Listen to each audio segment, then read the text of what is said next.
what I realized right away was this whole game was just an ongoing supply and demand equation, right? In front of me, I had orders, buy orders and sell orders, okay? Prices would move back and forth from real demand, buy orders, to real supply, to sell orders, okay? It would just move back and forth again until one of those stacks of orders was gone, and price would then move to the next stack. This is all just motion into mass, mass being the order flow. So take a look at the chart here, okay? There are many potential market turning points on a chart. There are plenty of supply and demand levels, but we certainly don't want to take all of them, right? In fact, we're going to end up putting our hard-earned money at risk on very few of those levels. Only the level to meet our minimum requirements. We're going to go over that in a few minutes when we get to the live markets, okay? Because once we go through this, well, let me take you through this, and then I'll move on. So focus on this level right here. Can everybody see the area I'm pointing at? Everybody see this level up here? Okay. Yeah, okay, great. So understand price is trading sideways there. Okay, right here. Whoops, there we go. Price is trading sideways here. Supply and demand appears to be in balance. Understand that the only thing that can cause price to drop here, right? Why did prices have to decline from this level? Is because at the origin of that drop, supply greatly exceeds demand. There's a supply and demand imbalance up there, right? Okay. Now we could look at news and follow some indicators and oscillators, but none of that's going to help us. If anything, that's going to hurt us.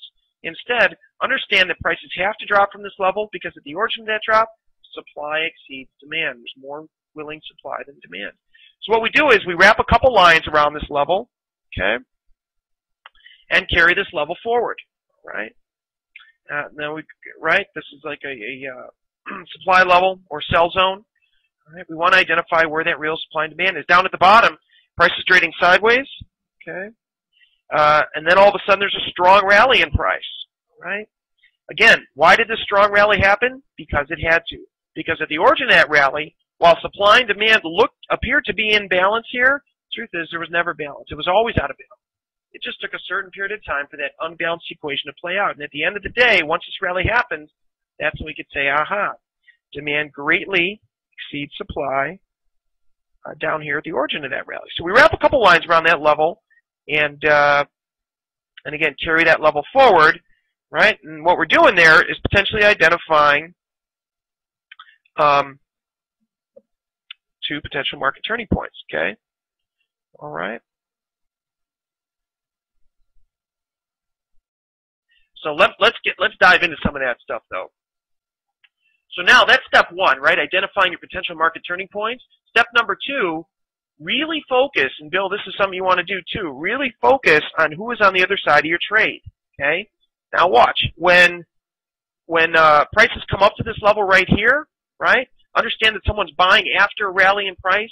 Mistake number one, buying right into a price level where supply exceeds demand. Mistake number two, okay? We want to make sure that we sell to those novice buyers. So in other words, when you make a trade, don't just push the button because the setup looks right. Make sure that you run through the simple logic and determine that you are trading with a novice market speculator. Same thing on the bottom here. When prices drop, make sure that you're buying from someone who's selling after a drop in price right into a price level where demand exceeds supply. Okay? Those are the two things that you need to focus on. Identifying market turning points, number one. Number two, making sure that you are trading with novice market speculators, people that are consistently making those same two mistakes. Okay? All right? Now, let's take this a step further. So everybody pay close attention here, and then we'll get into the live markets. So how do you determine? So you have all these supply levels and all these demand levels on charts. How do you decide which ones to take and which ones not to take, right? Because prices always ultimately turn it at the levels, but which ones are you going to take? How do you do that? All right. So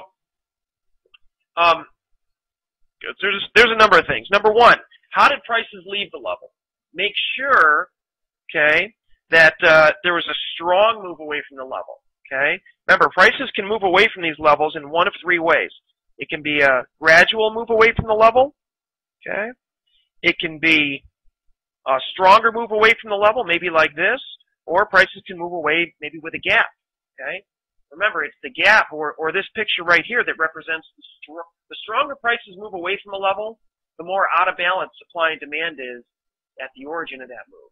Okay, so that's a big one. Okay, the two things that you need to focus on. That's probably that one's a big one. How prices moved away from level. So in other words, unless prices move away from area in strong fashion, okay, I wouldn't even consider that a level, because it's not a level I would take, so I wouldn't even call it a level. You see what I'm saying? Now, the second one that is just as important, if not more important, is knowing where you're at on the larger time frame supply-demand curve, okay? Because you could have the most perfect-looking demand level, for example, on a hourly chart, whatever, 4-hour chart, whatever, 5-minute chart, it doesn't matter. You can have the perfect-looking demand level, nice, nice strong move away from that demand level and everything. But what if in the larger time frame you're much closer to larger time frame supply than you are larger time frame demand? Well, then that level's probably not going to work, right? So knowing where you're at in the big picture, I see Jason's kind of pointing that out here. Okay, yeah, those are the ones. Knowing where you're at in the big picture is key, right? So if you, and in fact, if you are, near that larger time frame demand, you could take levels that aren't even that nice, and they're probably going to work out.